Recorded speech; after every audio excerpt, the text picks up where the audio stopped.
Thank you, Mr. Walsh. Ms. B. Can I just ask to restate the question? Yes, please repeat the question for us. You're planning on focusing on education. How are you going to deal with the massive budget cuts that schools across Illinois are facing? Right, thank you. Well, one of the things we did in the Recovery Act following the worst recession in our lifetime was recognize that that was going to hit hard on municipalities and it was going to affect property taxes as housing values plummeted, and that would hurt school funding.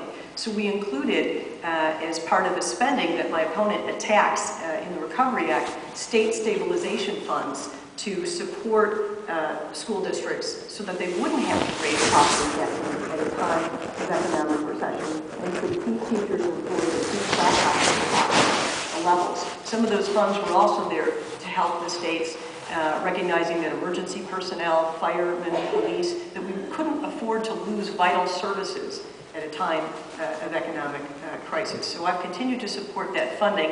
I also, just on education in general, supported the intention of the No Child Left Behind testing to really raise a national standard, recognizing that it is at a local level that school funding and control should remain. I think that President Bush and Ted Kennedy have worked together in a bipartisan way to implement that, and test all subgroups were well intended, but what we didn't do is test individual performance. And now we're kind of calling schools failing schools, where there might be some failing groups that need additional attention, but we need to applaud where teaching is working well. We need merit pay for teachers to reward best practices in teaching, and we need accountability when we do bring federal incentives that are being advocated by the Secretary of Education now.